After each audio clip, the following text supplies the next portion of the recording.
ඉතිහාසයත් පුරාවිද්‍යාව පිළිබඳවත් උනන්දුවක් දක්වන හැමෝටම එකසේ වැදගත් වෙන විදිහට අපි ඉදිරිපත් කරන වැඩසටහන් මාලාව අතරින් අපි තවත් අද එක ස්ථානයකට ඇවිත් තියෙනවා. අද අපි ඇවිත් තියෙන්නේ කළුත දිස්ත්‍රික්කයේ බණ්ඩාරගම ප්‍රාදේශීය ලේකම් කොට්ටාස රැත් රමුක්කන රජමහා විහාරයට.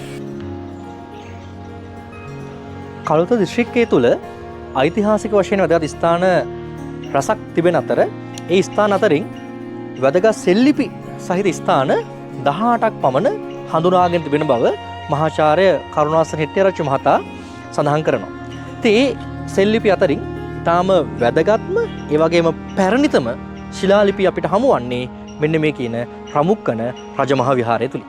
රමුක්කන රජමහා විහාරය පිහිටා තියෙන්නේ රත්නපුර පානදුර ප්‍රධාන මාර්ගයේ බණ්ඩාරගම නගරයට ආසන්නව. රමුක්ක රජමහා විහාරය කතා කරද්දී මේකේ ඓතිහාසික වශයෙන් වැදගත් පූජනීය ස්ථානයක් බව හඳුන්වා ගන්න පුළුවන් සාධක කිහිපයක් අපට හමු වෙනවා. විශේෂයෙන්ම පොරවක්ගල්, ඊළඟට මල් ආසන, පැරණි ගොඩනැගිලි වල නටබුන් සමුවන ගල් කණු ඓතිහාසික වශයෙන් වැදගත් පූජා භූමියක් විදිහට පෙන්වා දෙන්න පුළුවන් සාධක විදිහට හඳුනා ගන්න පුළුවන්. ඒ අතරින් ඊටාම වැදගත් වන සාධකයේ බවට පත්වන්නේ මෙම විහාරස්ථානය තුල හමුවන කිස්තු වර්ෂ පළවන දෙවන සේවස්වර අයිති පූර්ව ලිපිය.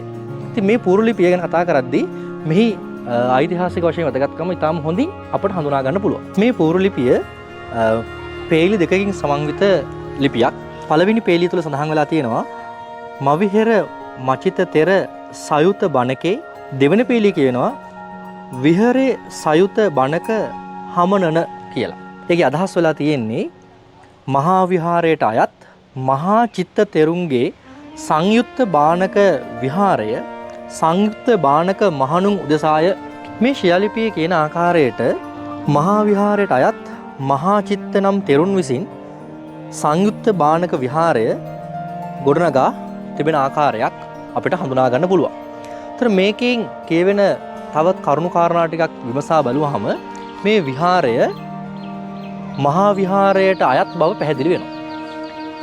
එහෙම සඳහන් වන්න එක පැත්තකින් හේතුවක් තමයි මේ කාල වකවානුවකට, කියන්නේ කිස්තු වර්ෂ පළවන දෙවන සේවස කාල වකවානුවකට අබේගිරි විහාරයත් ක්‍රමයෙන් වර්ධනය වෙච්ච ආකාරයක් අපට හඳුනා ගන්න පුළුවන්.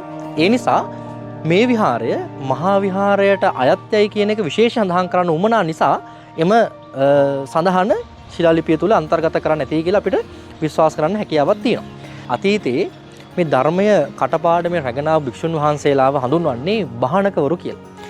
ඒ අතරින් මේ විහාරස්ථානය තුල සංයුත්ත නිකාය කටපාඩම් රැගෙන ආපු භික්ෂුන් වහන්සේලා වැඩ වාසය කළ බව පැහැදිලි වෙනවා. ඒ වගේම හමනන කියන වචනේ හරහා මේ විහාරස්ථානය තුල පැවිදි භික්ෂුන් වහන්සේලා නැත්නම් පැවිද්දන් වැඩ වාසය කළ බව හඳුනා ගැනීමේ හැකියාවක් තිබුණා.